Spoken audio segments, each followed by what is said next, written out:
la gran necesidad de la iglesia hoy. Y vamos a ir a la palabra de Dios, al capítulo 6 de Lucas, versículo 6 en adelante. Tiene como título esa lectura, el hombre de la mano seca.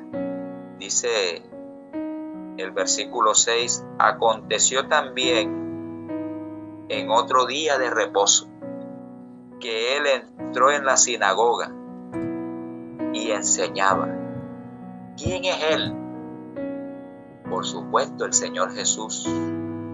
Otro día de reposo, o sea que siempre iba los días de reposo a congregarse, número 1. Número 2, él sanaba, enseñaba.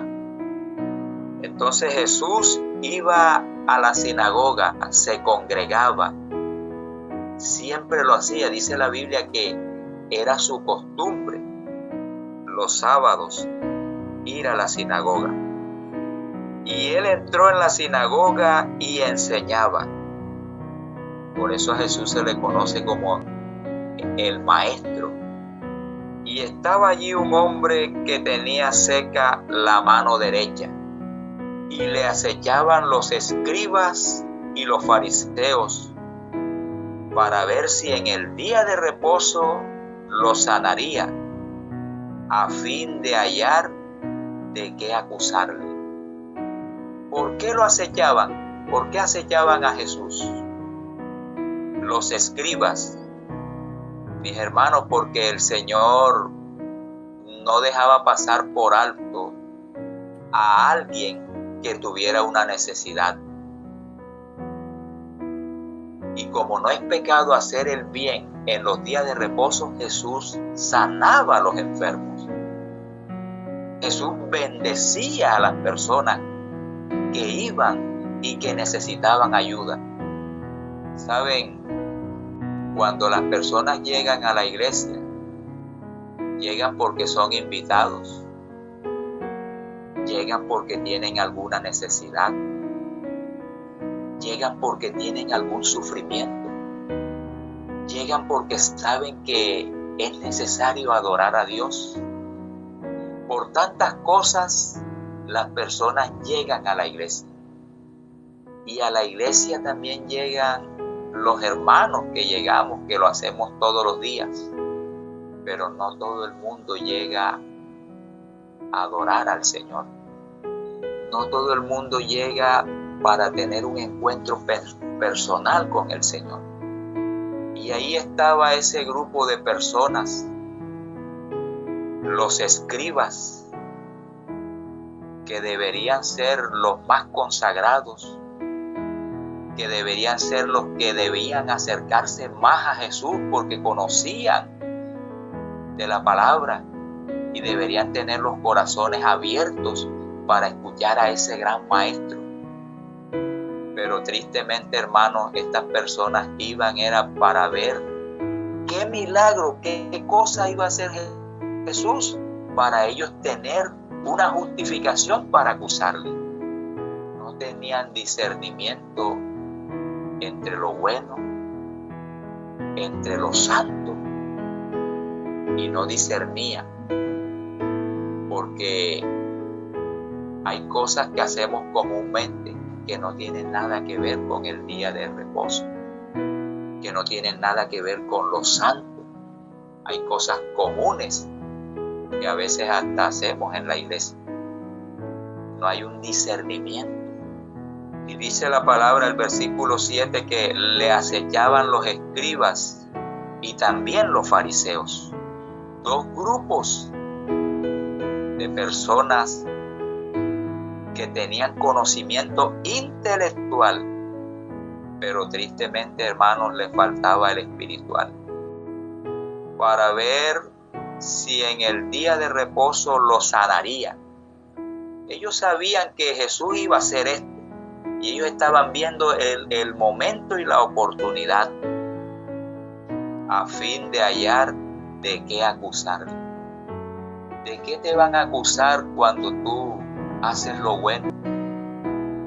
¿De qué ¿De qué me pueden acusar a mí cuando llego a la iglesia temprano? ¿De qué me pueden acusar a mí cuando llego a la iglesia con el propósito de orar, de exaltar, de alabar el nombre de Dios? ¿De qué me pueden acusar cuando llego a la iglesia y abrazo a mis hermanos, cosa que hoy casi no se da? ¿De qué me pueden acusar cuando si me dan una participación, por ejemplo, el Nuevo Horizonte, el misionero, los 10 minutos misioneros, o la participación en el repaso de la lección, y yo tomo ese espacio o participo y dejo mensajes que a las personas le queda en la mente, un mensaje y un deseo de volver a la iglesia y que la gente diga: Dios me habló en esta mañana, Dios tocó mi corazón por el mensaje que dio el hermano X o el hermano Y? ¿De qué nos pueden acusar si vamos preparados a la iglesia? ¿De qué nos pueden acusar cuando vamos a la iglesia motivados? Y no vamos pensando en que ojalá se vaya el sábado para iniciar las labores, porque el trabajo que dejé, o porque voy a ganar, que voy a hacer esto. Jesús no estaba pendiente los sábados en las cosas materiales. Él estaba pendiente, ¿era en qué?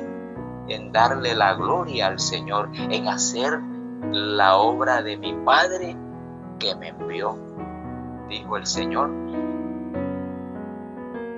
Mas Él conocía los pensamientos de ellos.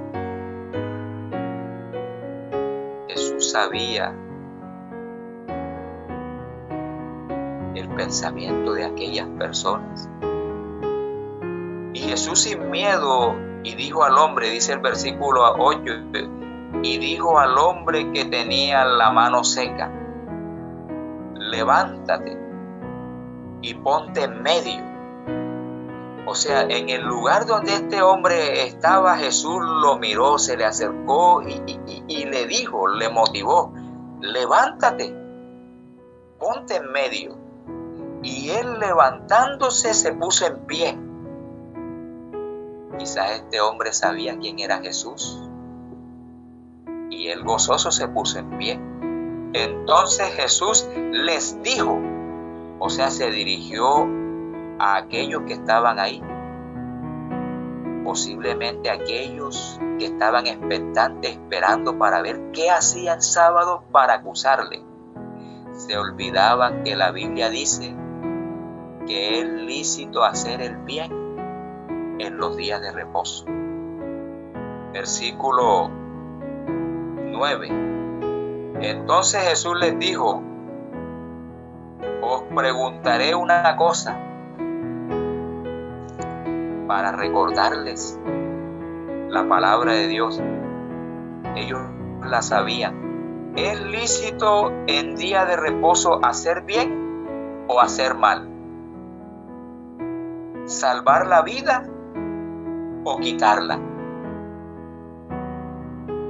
Ahí Jesús estaba tocando sus pensamientos. Jesús estaba tocando su vida interna. ¿Es lícito hacer en los días de reposo bien o hacer el mal? ¿Salvar la vida o quitarla? Ellos tenían en sus pensamientos entrampar a Jesús para ver qué podía hacer Jesús en sábado, que ellos pudieran justificar para acusarlo y llevarlo a lo que ellos querían, y era quitarle la vida al Señor. Jesús les estaba diciendo: miren lo que están haciendo, miren sus corazones internos. ¿Para qué llegan a la sinagoga? ¿Para quitar la vida? ¿Para hacer mal? ¿O para hacer lo que el Señor ha mandado, el bien, para bendecir y sanar? Y mirándolos a todos alrededor, porque nadie dijo nada, dijo entonces al hombre, o sea, se refirió al enfermo. Ya Jesús podía hacerlo, porque Él los llevó también a recordarles que el sábado se puede hacer el bien, que Él no estaba haciendo nada malo. Le dijo al hombre, extiende tu mano. Y él lo hizo así, o sea, él como pudo la extendió. Y su mano fue restaurada. Pobre hombre, hermanos. ¿Cuántos años tendría este hombre con su mano dañada? Él iba a la iglesia, hermanos, tenía esta gran necesidad y este hombre sufría porque como varón necesitaba sustentar a sus familiares. Necesitaba sustentar a su familia. Quizás por su incapacidad no tenía familia y esto lo llevaba a un sufrimiento interno. ¿Quién podrá ayudarme?, podía decir él. Iba en busca de una bendición. Y el Señor ese día no lo dejó desapercibido. El Señor se dirigió a él porque tenía esa gran necesidad. Y el Señor le sanó su mano, le dio lo que necesitaba, hermanos. Y ellos se llenaron de furor. ¿Por qué, hermanos? Si Jesús no había hecho nada malo, ¿dónde estaba el corazón de estos hombres, hermanos? Y hablaban entre sí. ¿Qué podían hacer contra Jesús? Tenían el deseo de hacer daño, de quitar la vida. Mis queridos hermanos, ¿por qué digo que hoy en la iglesia tiene una necesidad? Porque posiblemente a la iglesia están llegando hermanos que conocen de Dios, que saben lo que tenemos que hacer, que van los sábados a la iglesia y de pronto van con otros pensamientos, hermanos. De pronto hay rencillas en el corazón de la hermandad, hermanos que no se hablan, hermanos que llevan a la iglesia el pensamiento del trabajo, de las cosas materiales, hermanos que no van preparados para la adoración, que de pronto se les da un folleto o algo para que enseñen, para que lo digan y en la semana no tuvieron tiempo, entonces van a balbucear, van a leer. Cuán maravilloso es cuando estudiamos, cuando llevamos un mensaje en el corazón y lo presentamos y la iglesia queda contenta porque son mensajes maravillosos que ayudan al enriquecimiento de la vida espiritual de aquellos que llegan. Hermanos, motivémonos a darle tiempo a Dios, a estudiar, hermanos. Si te dan el Nuevo Horizonte, estúdialo desde el domingo, empieza a estudiarlo. Cuando tú lo estudias, cuando tú lo repasas, lo guardas en la mente y te vas a gozar presentarlo. Y la gente queda contenta al escuchar ese mensaje porque son mensajes poderosos que llenan la vida, porque son testimonios de otros hermanos que están trabajando para Dios o que Dios ha hecho milagros en sus vidas. Entonces eso enriquece la vida espiritual de la iglesia, hermano. No podemos llegar a la iglesia y a sentarnos solamente, hermano. No podemos llegar con pensamientos a la iglesia o rencores o algo. Es necesario romper esos hechizos de Satanás y hacer la paz los unos con los otros. Hacer el bien el sábado, hermano. Prepárate un almuerzo y invita a una visita, hermano, porque esto también en muchas iglesias se ha perdido, hermano. Solamente comemos nosotros y las personas llegan y así como llegan se van, hermanos. Este hombre cuántas veces de pronto llegó a la iglesia con esa necesidad y así se iba, porque los líderes, los guías que podían orar por él no hacían nada, hermano. Y cuando hubo alguien que quiso hacerlo, llenaron sus corazones de maldad. ¿Qué podemos hacer para quitarnos a este Jesús de en medio de nosotros? Era lo que tenían en sus pensamientos, hermano. Y el Señor dice en el versículo 10, y mirándolos a todos alrededor, dijo al hombre, ¿por qué? Porque ellos quedaron callados, porque no querían decir nada, pudiendo decirle, Señor, quita mi incredulidad, perdona mis pecados, ayúdame también a mí. El Señor le dijo, extiende tu mano, y él lo hizo así, y su mano fue restaurada. Pero ellos se llenaron de furor y hablaban entre sí qué podían hacer contra Jesús. Hermanos, cuando llegue una visita a la iglesia, no dejes que se vaya desapercibida, porque a veces la visita la trae X o Y hermano, y el hermano es el que tiene que estar pendiente de ella. No, la iglesia debe devolver a lo que dice el apóstol Pablo, hermanos, que haya en la iglesia un abrazo santo, un beso con óculo santo, hermano. Las personas no pueden llegar a la iglesia como llegan, debemos de abrazarlos, acogerlos, amarlos, como les dije ahorita, invitarlos a un almuerzo. Que ellos sientan que llegaron a un lugar donde los hermanos se aman, donde los hermanos están prestos y pendientes en ayudarnos los unos a los otros, donde debe de caer la enemistad, la rencilla, y debemos de preocuparnos los hermanos que somos grandes, de ser los que sirven, de ser los más pequeños, los más insignificantes, en el contexto de que debemos ser los servidores, debemos ser los auxiliadores, los ayudadores, y de los que estén dispuestos a amar y perdonar.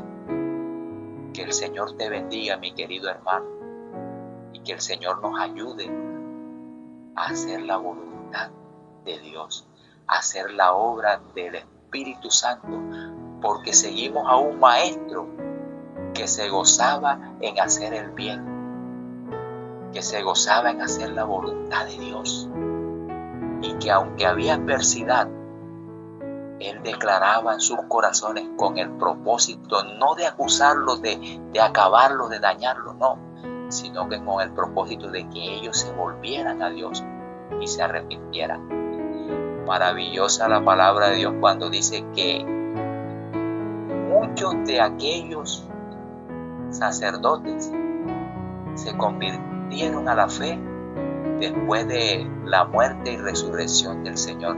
Quiere decir que el Señor trabajó por ellos y ellos también después creyeron, porque vieron y aprendieron de que en Jesús no había nada malo, sino que era un hombre humilde, sencillo y bueno, que vino a hacer la voluntad del que le envió. Que Dios nos bendiga, queridos hermanos.